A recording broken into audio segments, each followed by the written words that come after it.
Welcome back to the H.E.A.R.T podcast, everyone. This is episode 3 of season 2, and today Milagros and I will be focusing on anti-racist teaching through music. We both approach the theme of music from different angles given our upbringings, yet we have both been exposed to and practiced music in very unique ways. That's right, Omar. You and I have grown up having music as a constant part of our lives, in our homes and with our families. And I'm really excited to have this conversation today about music. On today's episode, we have 2 fantastic guests. We have Dr. Joseph Abramo, who is an associate professor of music education in the H.E.A.R.T School of Education. He teaches undergraduate courses in instrumental methods and graduate courses in the theoretical foundations of music education and popular music, as well as informal learning. In addition, he teaches student teaching seminars related to music. His area of research includes popular music, music teacher education, gender, cultural studies, race and multiculturalism, disability studies, and more. He is also the co-author of the book Music Teacher Evaluation, a guide for teachers in the U.S., published by the Oxford University Press. Alongside Dr. Abramo, we are also joined by Dr. Joyce McCall. She's an assistant professor at Arizona State University, where she teaches undergraduate and graduate courses in the School of Music, Dance, and Theater. Dr. McCall's research draws on critical race theory and double consciousness theory to explore how race, class, and culture impact educational equity in music education. Through her work, she also examines how certain pedagogies, such as culturally relevant teaching, influences learning outcomes among racially minoritized people in the music classroom. Her latest book chapter, Speak No Evil, Talking Race as an African American in Music Education, has served as a critical tool in inspiring anti-racist work in music education.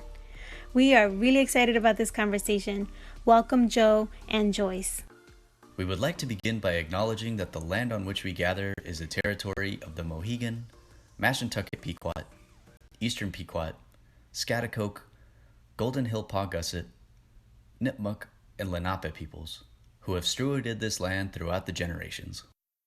You know, it would be really, really great to start our conversation by hearing about the approach that the both of you take broadly to music and how you see anti-racist teaching embedded within it. Joyce, if you wouldn't mind starting us off with the question, what are your thoughts on your approach to music and how you see anti-racist teaching within it? Yeah, so I guess I can give an example. I just started at Arizona State, so this is my first semester here, so I don't have digs on certain classes that I would love to teach. But when I at the University of Illinois, as well as Indiana University, I taught this class called Jazz Methods, which is for undergraduate music ed folk, largely in the band or instrumental areas. After I got to Illinois, one of the things that I wanted to do was to find ways to teach jazz the way that I grew up learning jazz. I'm from Mobile, Alabama. When I learned how to play jazz, my middle school band director, Louis Coxum, he was a bone player. And he played doing Mardi Gras all the time in these brass bands that would come down the street. And his take on it was, and everyone else who I knew, even in my church, about jazz in terms of musicians, it's like, you got to listen to what you're hearing. But also jazz is their stories that are being told. They're stories of people. They're stories of your culture, your ancestors. But also jazz is very much about movement. And so when I got to Illinois, I didn't teach this way at Indiana. At Indiana, I taught very much in parameters that were set before me. And this was my first teaching gig out of Arizona State. And so I taught within the parameters they gave me, but I felt very like tied down I felt like what I was teaching was kind of wrong in my approach to just simply teaching the music, like the notes, the chart. And so when I got to Illinois, I decided to teach it from another way. There's a wonderful book chapter in performing, teaching music through performance, but it's about jazz. And Ron Carter, who taught at the University of NIU, Northern Illinois University, jazz advocate, his approach is very much multicultural, meaning like you can't teach jazz without looking at the historical backdrop. You can't teach jazz without thinking about the socio-political, socio-cultural context in which jazz grew out of. You can't teach jazz if you yourself can't play jazz, right? And so when I would teach this class, we never started with reading music, ever. We started with clapping, with movement, with call and response, with what people frown down upon as rote teaching, which actually is a very powerful way of learning music and teaching music. Now, I have to say, maybe this is another question, and maybe Joe's gonna talk a little bit about it, but to do that in a space like in Illinois, or even do it in a space like Indiana, majority of your students are not going to feel it because they're used to, I'm going to read this line and I'm going to look at the upper left-hand corner and read those directions and plug it in. But that's not jazz at all. That's Mozart, that's Beethoven, that's Crusell, and no shade against those artists. But, you know, I wanted students to be able to understand what jazz is, but also to know the story, to know the political, socio-political context of jazz, but also know that jazz is very much the child of the blues. And if you don't know the blues or what set the blues up in this country, you don't know jazz. You know, you have to be able to understand that the blues was born out of the experiences of enslaved people in order to understand jazz. You just can't show up and be like, oh, I'm gonna swing on a Duke Ellington tune. No, you're not. You're just gonna play the notes. And that's not what jazz is. And I didn't want students to go out and to not know what it is, what you need to know about jazz beyond just playing the notes, beyond just playing the music, or beyond imitation, because that's what people tend to label jazz as. We're just simply imitating. No, it's beyond imitation.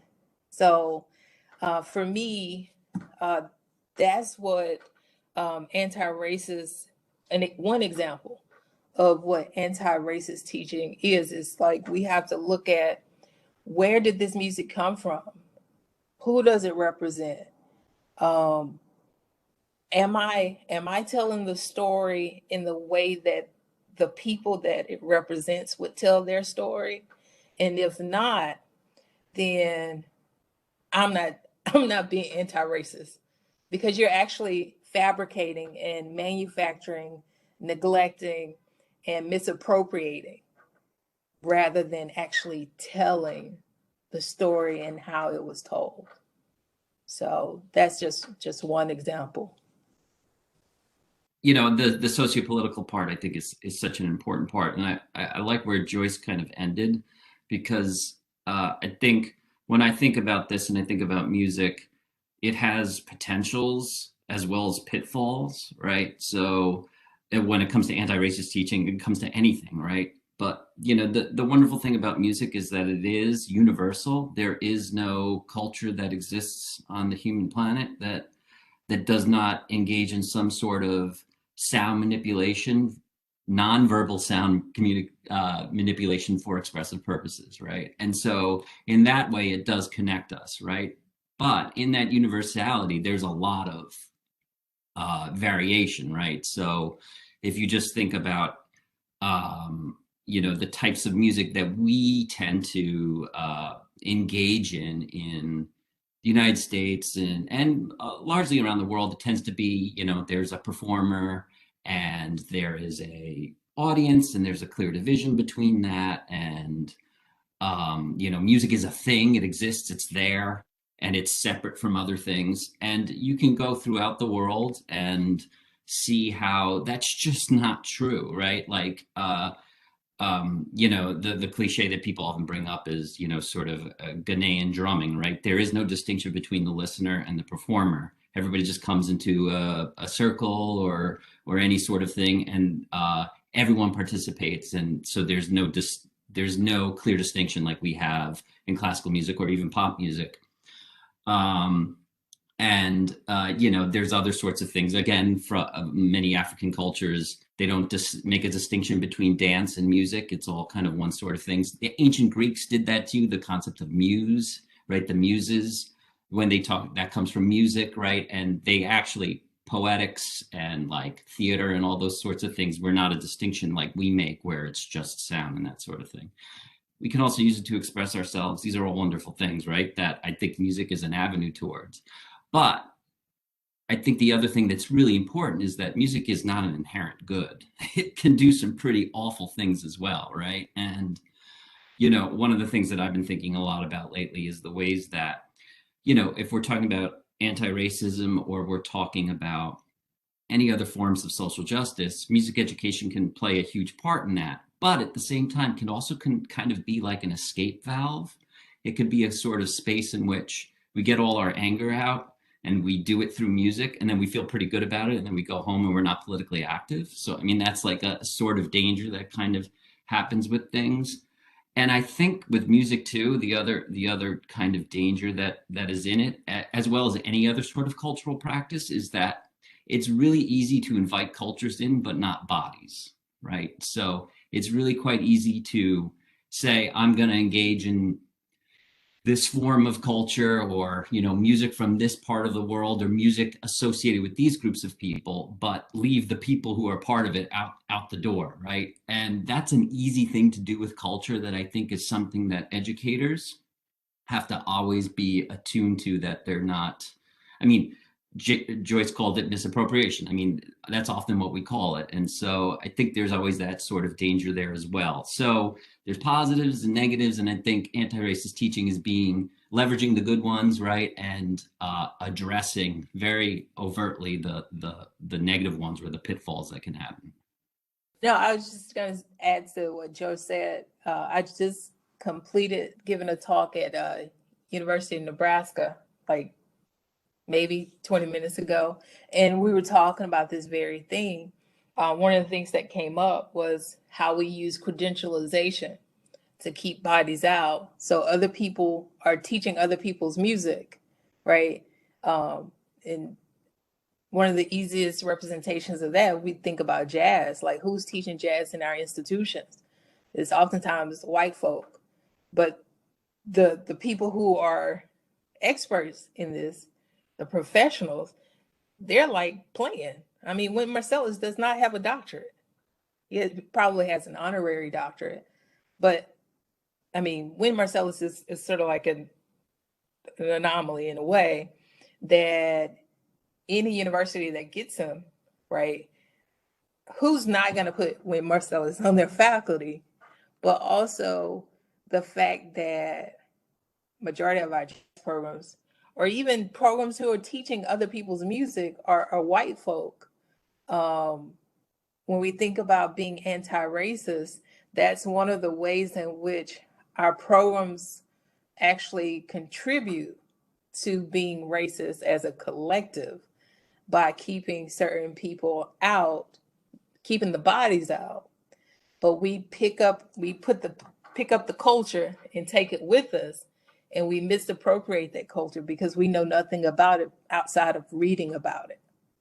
Yeah, first of all, I really appreciate both of your responses, and I feel Joyce, kind of touching on that last point that you made.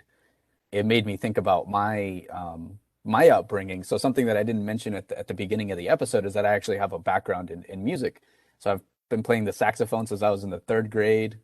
I was on the drum line, and thanks to my dad, I was exposed to the blues and jazz. I mean, from Thelonious Monk to Miles Davis, literally just listening to Miles Davis, James Brown. I mean, so many musicians, but it also made me think of like how was music delivered to me in school, and I feel like judging by the answer that the both of you gave, I feel like I've lost or I haven't been exposed to like another dimension to music and specifically jazz, which is the history. Like how did it come to be? How did it develop?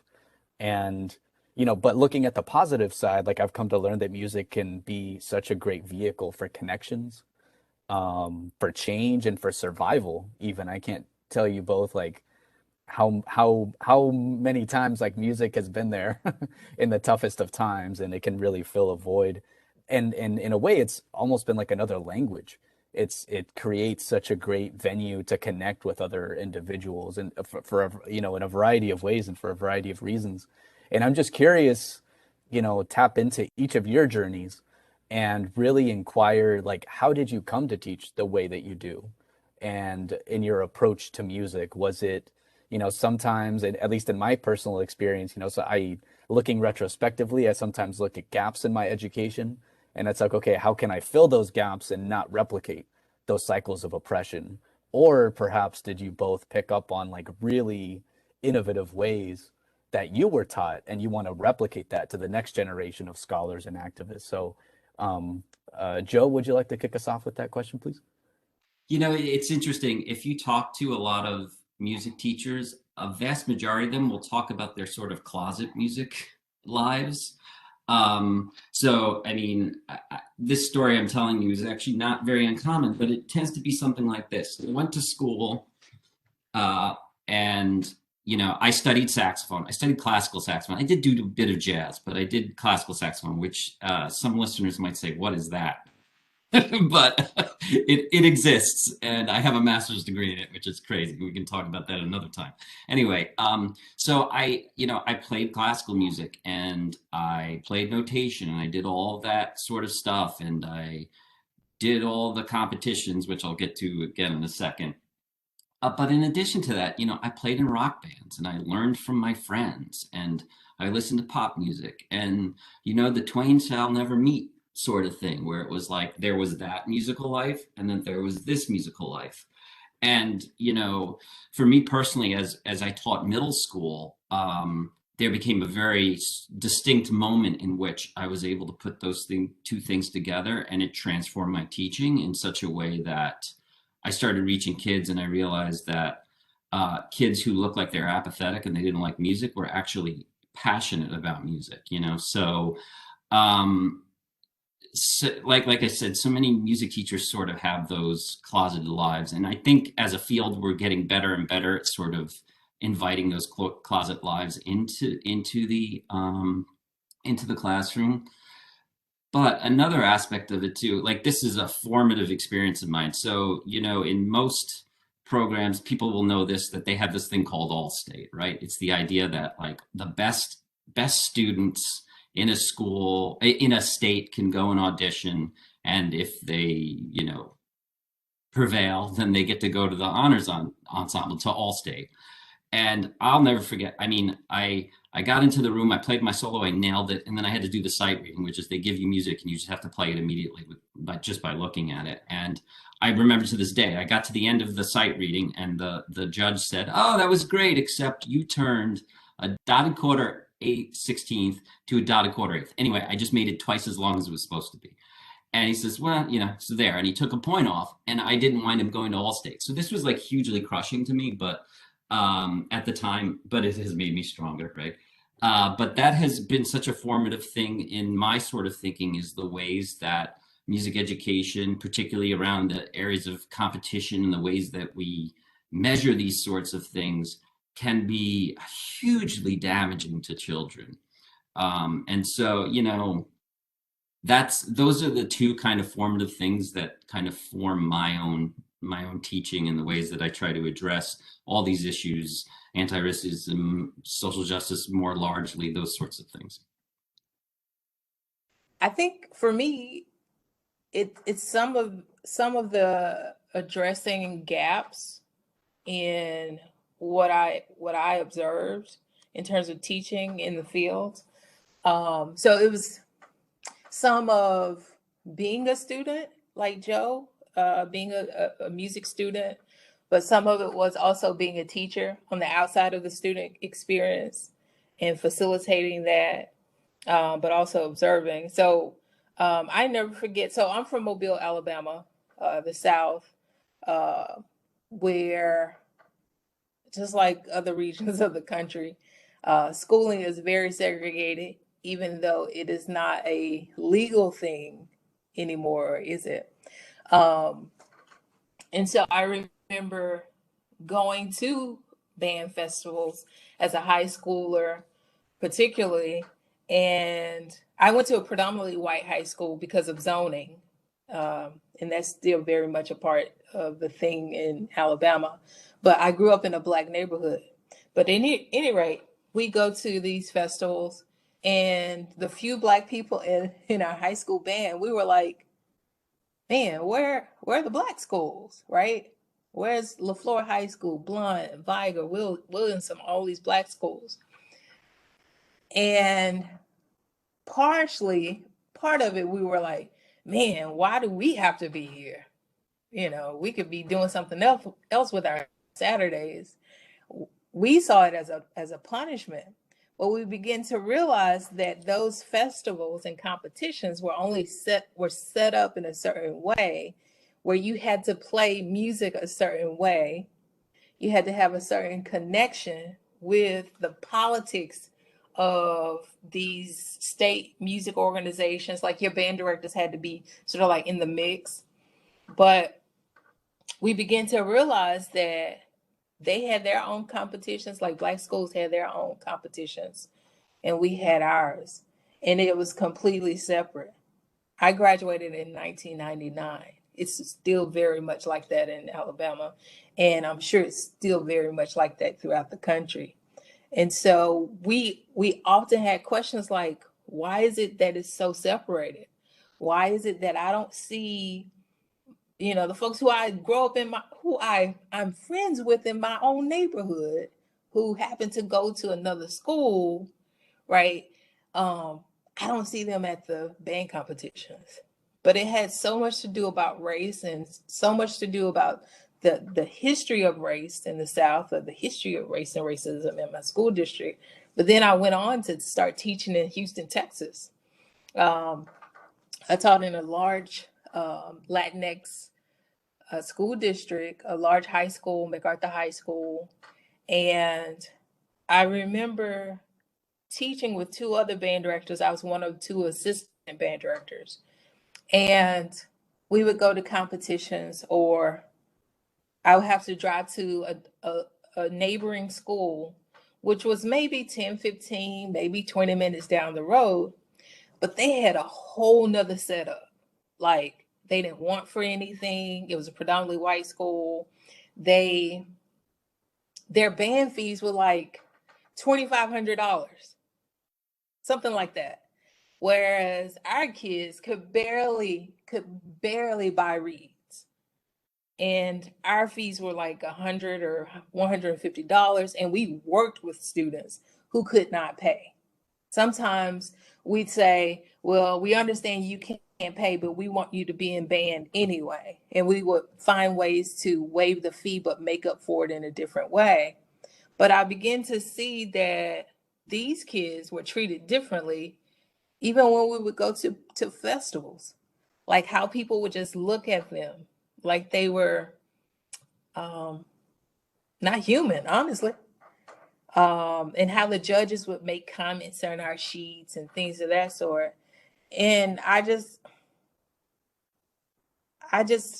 it really angered me, but also I saw, like, every day, like, these kids were brilliant. Like, their musicianship was incredible. Like, they brought home with them to the school. But what was really amazing was that I was lucky enough to work with this guy who just retired, Jose Diaz, and he was all about making sure that students saw themselves in the music that they played. So every tune that they played on the marching band field, it was always an arrangement. It was never a publication that we purchased from J.W. Pepper that seemed to get it right in terms of the arrangement. But also how he taught. He taught from multiple ways, from the oral tradition, but also from notation, from the ways in which students engaged in music technology, and the ways in which they engaged on their devices. I thought that was really interesting, but he always kept it real. He always welcomed, he talked about real world things in band. It wasn't just about you need to be in tune, but we talked about how we could even inform students to be financially savvy. Like, who talks about balancing a checkbook in band? But we also understood that these students came from places in which they did not have access to learning about ways in which to earn money, but also the fact that certain structures in society were set up so that they couldn't earn money. But those are the things that we talked about, you know. And so even now as a professor, like, I don't separate me from what I do as a professor. I'm a Black woman in America, and I teach like a Black woman in America. So I want students to feel comfortable with who they are. So if we illustrate who we are, and if we are honest, right, and showing students that this is me as who I am, this is my culture, then I'm hoping that in some way they are compelled, they are empowered to move forward, to not have to feel like they have to put on a mask to make it in this field. And because we have so much of that going on anyways. So that's how I try to teach, but certainly it's trying to fill those gaps. And similar to what Joe mentioned, is like, you know, we're trying to push against those policies and practices that make no sense at all, except the agenda is to keep things the same, and we know that's not helpful. Thank you, Joyce and Joe, for that response in terms of how you came to teach this way, and how you learned to incorporate anti-racist values and principles into your teaching. And I'm really struck by a lot of what you've shared. When I think about musicians, I think there are like real musicians, and then there's like other people, and that's me. But that's not how I grew up related to music, actually. The way I grew up related to music is that everybody's a musician, because as soon as you walk into the house, you know, somebody hands you a guido, you just start with the fork and you just start, you know, everybody's a part of music making. And even as part of like how we celebrate holidays, you know, like I'm from Puerto Rico, and in Puerto Rico, you know, they in the holidays do like parrandas. So they go from house to house, just banging pots, pans, guidos, whatever you got, like you turn it into an instrument. So talking about finances, like there's no barrier. Everybody can be a musician. You just grab something and like you start making beat with it. And it's collective. It's made in community, with community. And that's how I feel like I grew up with music, you know, and understanding music. And it's interesting hearing both of you, because I had zero association with music and school. Like school, in fact, I have one memory of music in school, and it's so vague. I don't even know what the memory is, except that it was in the basement.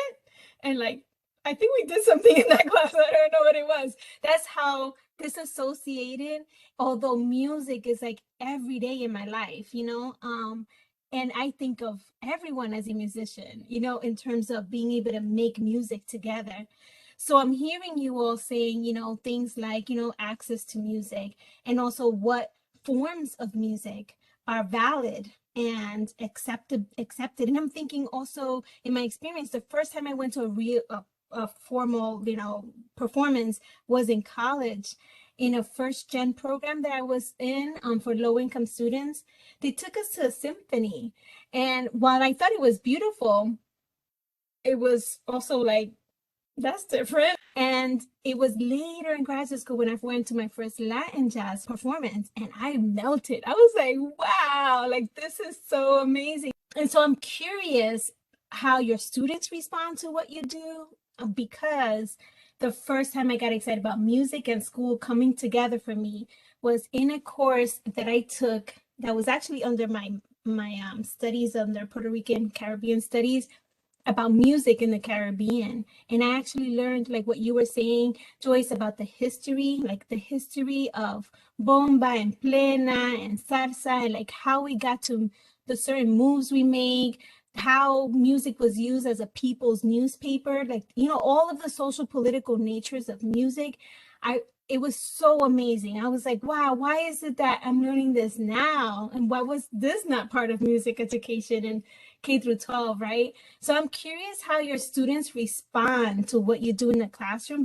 So, like I said, with the jazz class that I taught, even now, if I'm teaching like culturally relevant pedagogy or in research or something like that, I always try to find ways to incorporate music. But I find that some students really enjoy it. Like they really enjoy the exploration, the newness of learning something in a different way, and they appreciate it. So much so that they ask for more, or they want to find ways so that they can continue that approach to learning even outside the classroom. But then the other side of that, or another side of that, is that students who are so used to sitting in a chair and stand music, and they don't like the requirement for that sort of learning is, to me, is very minimal. But students don't, the typical students that we teach are, one, have never listened to a lot of this music, honestly.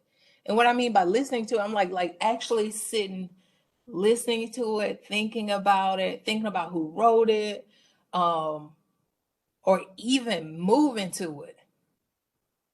For a lot of students, to them, music is, I'm going to listen to this music and I'm going to approach this in the same way that I approach, like how you were describing, going to a concert or listening to an orchestra, and you sit there and you say nothing, you do nothing. And you clap at the appropriate times, and then you know. But that's how they would like to engage the music. But that's not how you engage salsa. That's not how you engage merengue. That's not how you engage gospel music or any music outside of that. And some students, I'm going to be honest, do not like it because it calls attention into the many ways in which they are temporarily deficient.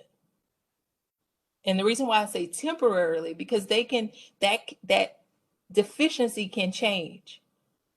But it's all about a mindset. It's all about being able to put yourself in this space. I think that's why a lot of people don't play jazz.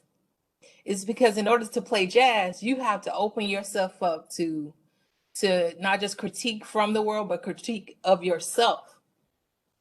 And for a lot of classical musicians, that's super scary. I never forget having students clap on beats 2 and 4, which is a very important thing in so many cultures. And so many students, particularly white students outside of the suburbs in Chicago, could not do that. They found it to be a chore. And they were thinking about it. Like, I could look at some students and see that they were literally trying to calculate when they were going to hit 2 and 4. Whereas some students, they were just grooving with it. And so I think things like that speaks to the fact that, one, they were never sort of embedded in those sorts of cultures.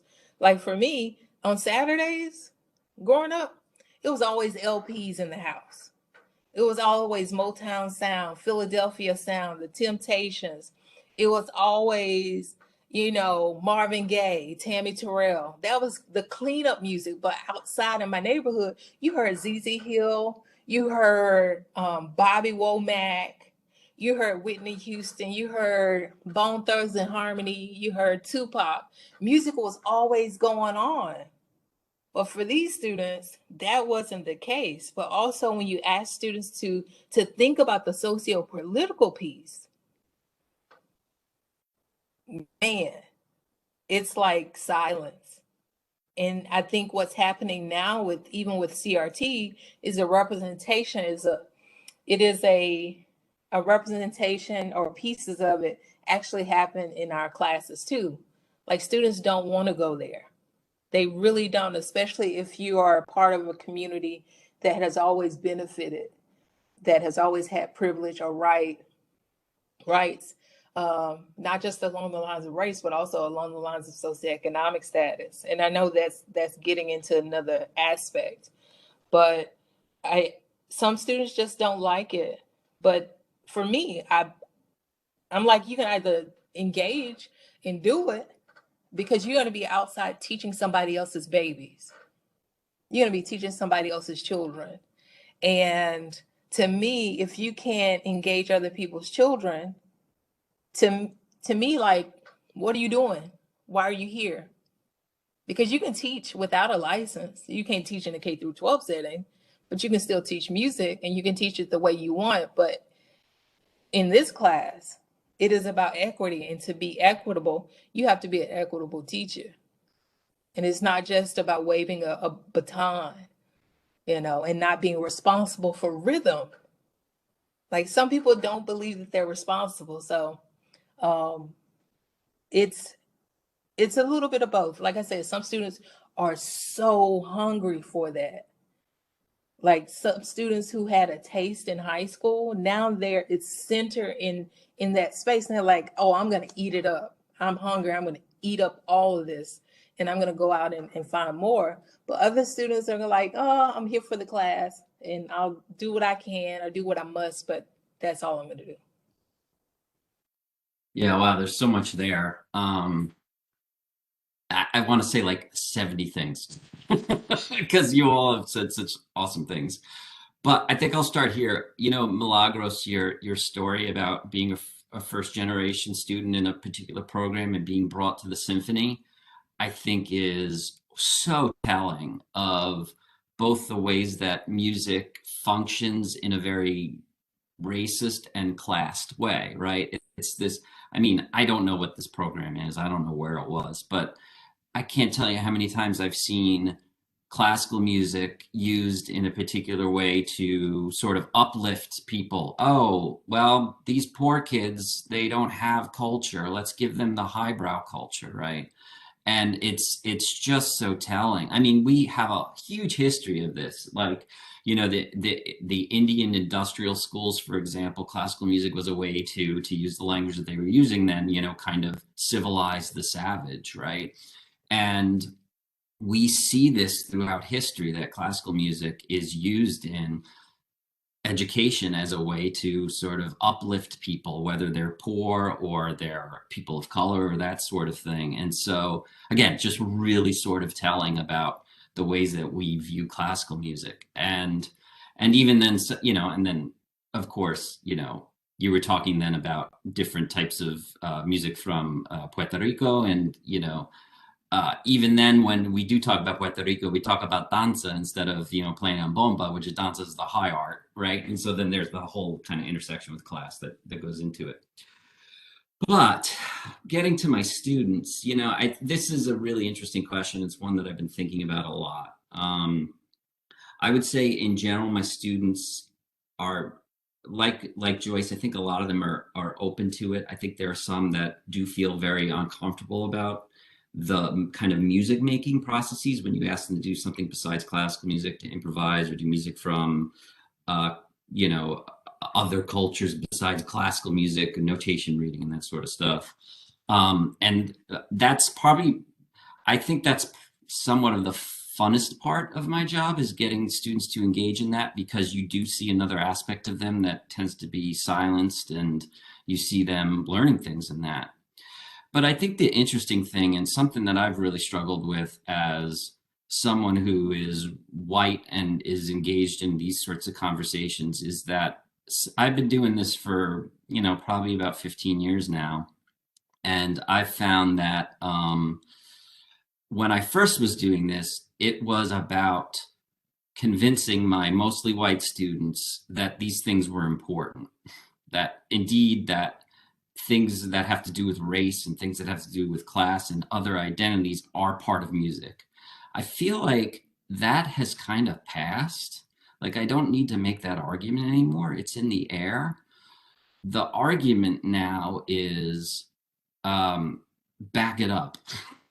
There's a lot of folks, and mostly white folks, who love to talk the talk and love to be hashtag anti-racist, and then they don't back it up with the sort of the actions that need to happen. They'd rather just kind of post it on social media, and that's what I see it as most of the time. Is not that my students are being malicious or something like that, but it's one thing to espouse these ideas. It's another thing then to actually put it in action, right? And it's really difficult, like, Joyce said, teaching other people's babies, right? I think that's the way that Joyce worded it. It's, that's really important, that the students they need the sort of, as someone who's preparing future music teachers, there needs to be, they need to know how to put these things in action. And so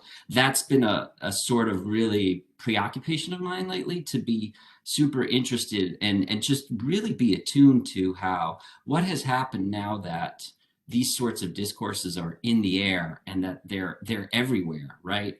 And to help students see the difference between when it's tokenism and when it's performative, and when it truly is doing the work that it's intended to do. And I don't want to make it a binary, it's on or off. It isn't that. But still, I think there's something very interesting at this particular moment, that while these sort of discourses have become popular, that's a good thing in some ways, but it's also brought some things that I think are interesting problems that need to be addressed.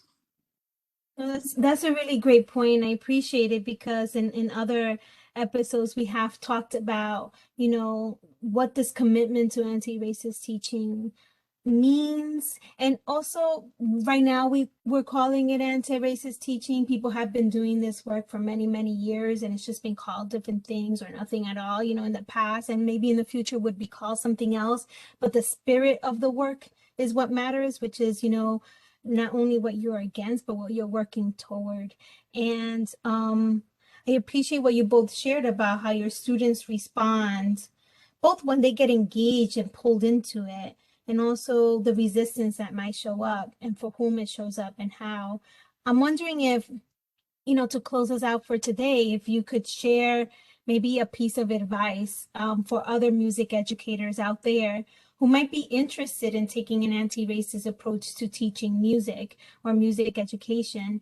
And in particular, thinking about, you both talked about an anti-racist approach to music and music education that is both about the music you're teaching and how you're teaching that music. So it's both the what and the how of that music, and providing multiple access points to music. So I'm wondering, what advice would you give to others who want to try to do this, or even to those who have been doing this, and maybe, what advice might you have for someone who has been doing this for years in terms of doing it today in this moment, in this particular social political moment in time?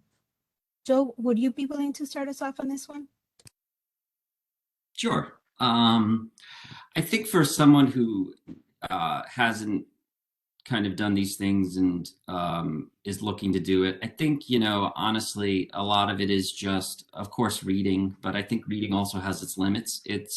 But it's more just, engaging in different forms of music making and being sort of just open to learning more. I mean, that's I know that's not specific advice, but I mean that's the way you start anything, right? You just have to be curious and be willing to learn and have the humbleness that kind of goes into it. For those who have been sort of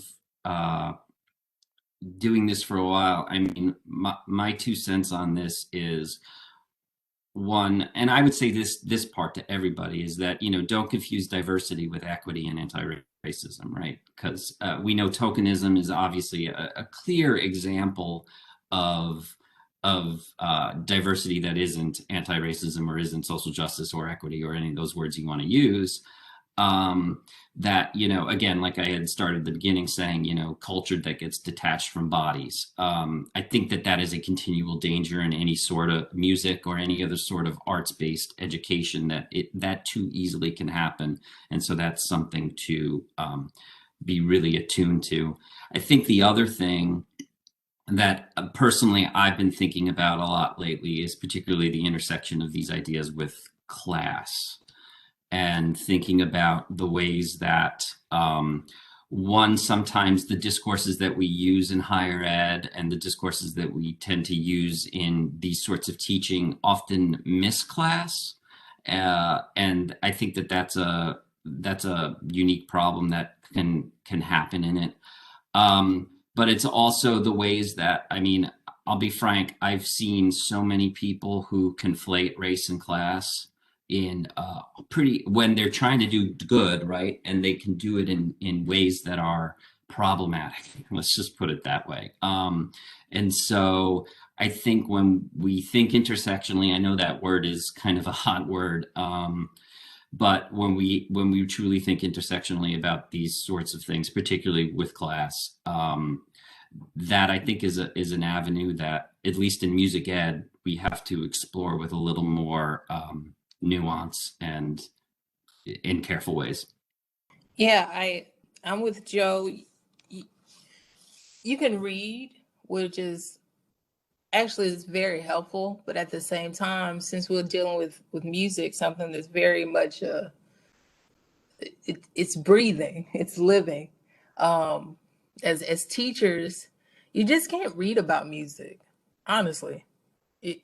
I mean, I grew up in the South. It's just like cooking, like soul food. Like, I can tell you all day what it is to make a pot of red beans and rice with andouille sausage.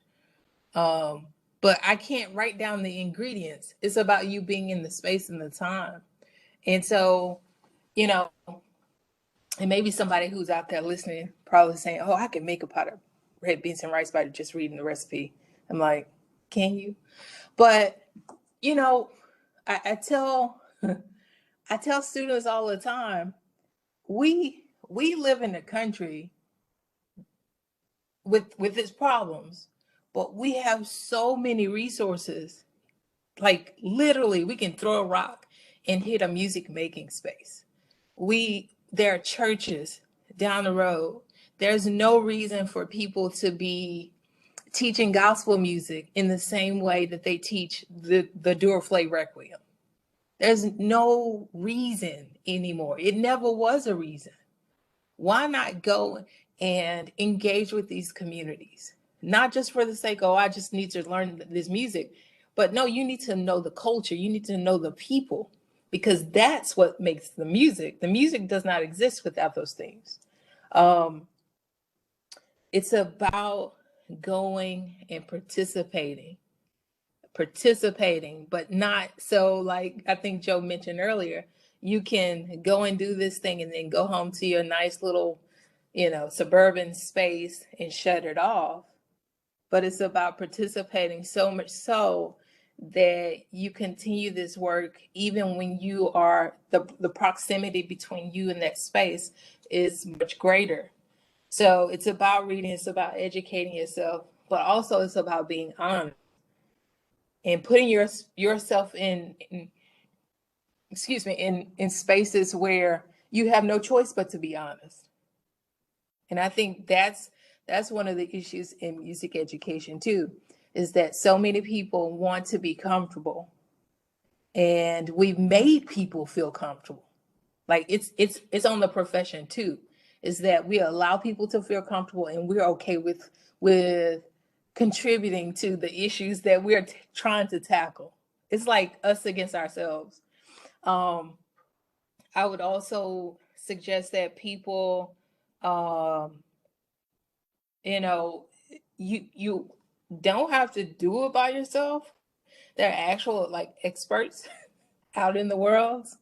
And the reason why I say that is because I know a lot of folks who try and go and do good things, but they only read an article like last week and they say, oh, I'm going to go and do culturally relevant pedagogy, or oh, I'm going to go and do anti-racist teaching. I'm like, no, that's not how this works, because all of the things that we've been talking about in this podcast is very much about the long haul. It's a marathon. It's not a sprint. It's not some recipe. None of what we're talking about is a prescription. It's not like the instructions you get from IKEA to put together a piece of furniture. It's a commitment. It's a lifelong commitment. And people don't understand that, because I think so much of what we've created and we support in our space has allowed for people to perceive that just because you read a book, you're good to go. But the responsibility is much greater than that.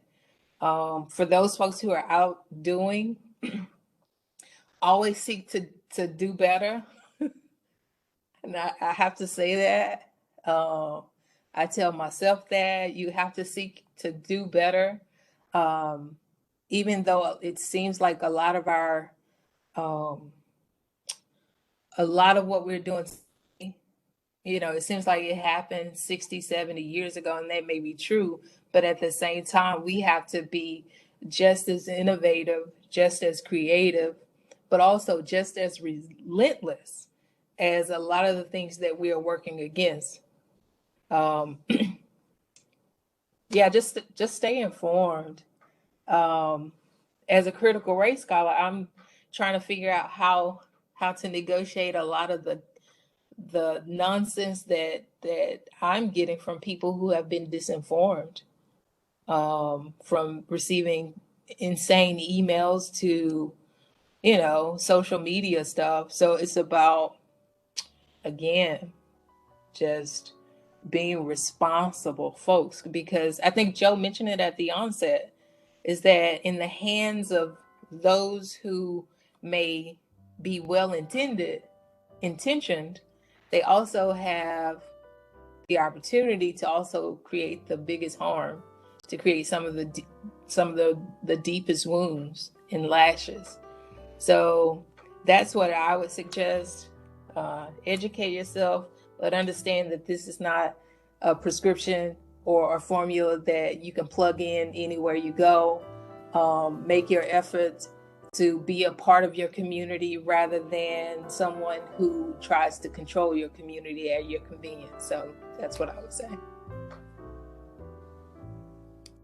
Very, very beautiful answers, you two. I can't thank you enough for your honesty and your vulnerability and the answers that you shared. And Joyce, I think, and Joe, you both said it very, very well. And it takes me back to high school band, that like excellence or striving for excellence, because one is never, it's not an end, goal. We always have to continue chipping away at it. Is that it takes place both in and outside the classroom. We can practice all we want inside the classroom in these settings, but we also have to be uncomfortable outside of the classroom.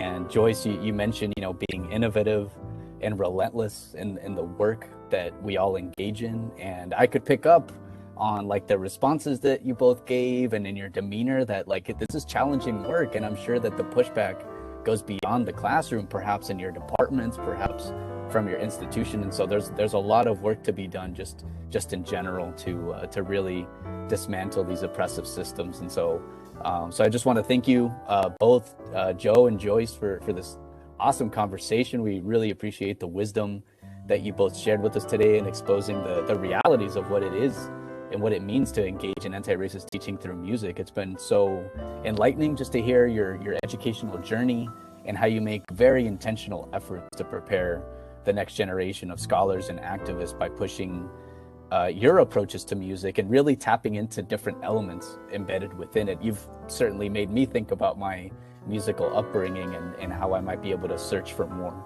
in the music that I listen to and that I've come to learn. So thank you both for your work, your craft, and your contribution to students in the broader world. So we really appreciate you both. Thank you. As always, we're thankful for the support from the Office of Diversity and Inclusion and the Center for Excellence in Teaching and Learning at the University of Connecticut, because it takes a village and it takes heart.